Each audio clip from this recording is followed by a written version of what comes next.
Ahojte, keďže doma opravujem všetko možné a všelijak možné, tak v rubrike Opravárne ukážem nejaké moje opravy, aby ste sa mohli inšpirovať.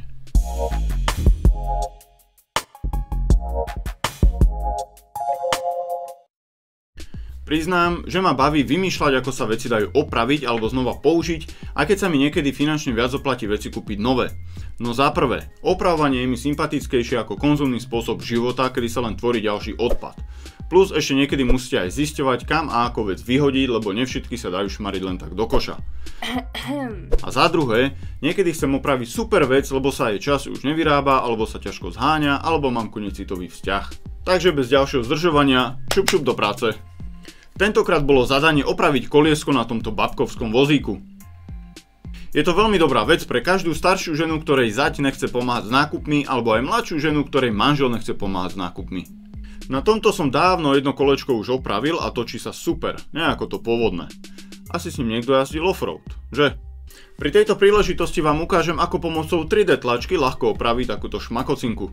Ako vidíte, originálne koliesko je na maderu, tak to treba dať dole, zmerať a navrhnúť v 3D softe. Pneumatika, ak sa to tak dá nazvať, bude potrebná neskôr, tá je v pohode. Ide o veľmi jednoduchý tvar, pokiaľ tam nepotrebujete 19-palcový pochromovaný rim. Ja som navrhol tvar z dvoch častí, zrkadlovo identický, ktorý sa dá jednoducho zlepiť. Prvé sa mi tak podarilo, ale na druhé som pred tlačou neodhadol množstvo filamentu a nevytlačilo sa celé. Viem, dalo by sa to dotlačiť, keby som pridal filament, ale takto som si to skomplikoval, aby som vám ukázal aj iné riešenie. Chýbali tam ešte tieto cuplíky, tak som ich navrhol do dierok samostatne, vytlačil a doklopol som aj vymedzováky a západky na konce osky kolies, nech to vyzerá lepšie ako páska, ktorú tam naposledy dal asi ja. Oska mala takýto tvar, tak som to využil.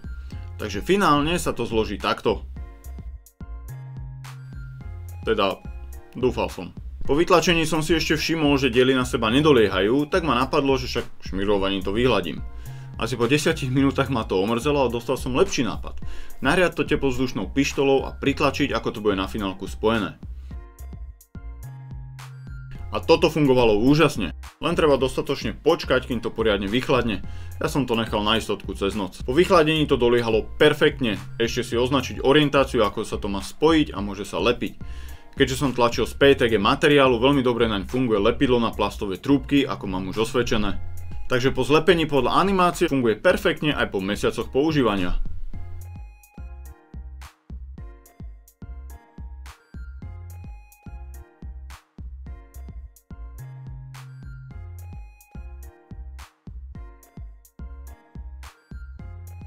Bonusová informácia, viete ako sa volá tá vec? Zadal som do vyhľadávača babkovský vozík a hneď prvý obrázok z modrého koníka, volá sa to oficiálne nákupná taška na kolieskach. Takže tip na darček, ak sa vám nechce pomáhať s nákupom.